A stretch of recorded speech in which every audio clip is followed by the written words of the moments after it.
যে হাসপাতাল মানুষের চিকিৎসা সেবা দেওয়ার কথা সে হাসপাতাল আজ নিজেই আইসিইউতে চলে গেছে। আমরা 2 মিনিট বক্তব্যে যাচ্ছি, সময় কিছুটা বাড়িয়ে দেওয়া হবে, আজকে বক্তা সংখ্যা হয়তো কিছুটা বাড়বে। এখন বক্তব্য রাখার জন্য আমি আমন্ত্রণ জানাচ্ছি সানসিলা জেব্রিন, মহিলা আসন 15। ধন্যবাদ মাননীয় স্পিকার। আমি 71 বিধিতে জরুরি জনগুরুত্বপূর্ণ বিষয়ে মাননীয় স্বাস্থ্যমন্ত্রীর বিশেষ দৃষ্টি আকর্ষণ করছি।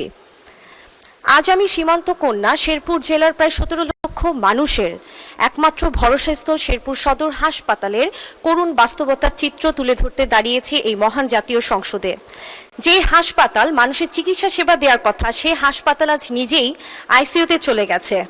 মাননীয় স্পিকার, শেরপুর সদরের চরাঞ্চলের অধিকাংশ রাস্তাই বর্তমানে কাঁচা। সেই দুর্গম পথ পাড়ি দিয়ে যখন একজন অসুস্থ ব্যক্তি, একজন মুমূর্ষু রোগী কিংবা গর্ভবতী মা জীবন বাঁচানোর শেষ আশায় শেরপুর সদর হাসপাতালে এসে হাসপাতালের বেড না পেয়ে হাসপাতালের মেঝে, বারান্দা কিংবা করিডোরে দিনের পর দিন কাতরাতে থাকে, বিষয়টি অত্যন্ত হৃদয় বিদারক। যেখানে সিনিয়র কনসালটেন্টের 10টির মধ্যে 10টি পদ শূন্য, সেখানে প্রতিদিন 700 রোগীর চাপ সামলাতেই হিমশিম খায় চিকিৎসক, নার্স, পরিচ্ছন্নতা কর্মী, নিরাপত্তা কর্মী। এখানে অ্যাম্বুলেন্স রয়েছে কিন্তু চালক নেই, 9তলা ভবন রয়েছে কিন্তু রোগীদের জন্য পর্যাপ্ত লিফট নেই।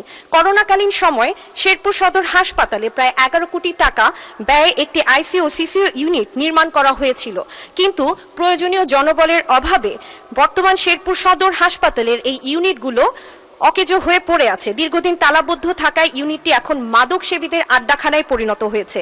এমনকি গুরুত্বপূর্ণ চিকিৎসা যন্ত্রপাতিও চুরি হয়ে যাচ্ছে। দালাল, চোর, ছিনতাইকারী ও মাদক সেবীদের অভয়ারণ্যে পরিণত হয়েছে হাসপাতালের একটি অংশ। পাশেই ময়লার ডাস্টবিনের দুর্গন্ধ যেন সুস্থ মানুষকে অসুস্থ করে তুলছে। 2018 সালের পর থেকে এই সদর হাসপাতালে স্বাস্থ্য বিভাগের কোনো স্টাফ আর নিয়োগ দেওয়া হয়নি। গত 8 বছরে 6 বারের মতো নিয়োগ পরীক্ষার তারিখ দেওয়া হলেও কোনো এক অদৃশ্য শক্তির কারণে পরীক্ষাটি বারবার পিছিয়ে যায়। মাননীয় স্পিকার, এই মহান জাতীয় সংসদে মাননীয় স্বাস্থ্যমন্ত্রীর দৃষ্টি আকর্ষণ করে বলতে চাই, অবহেলিত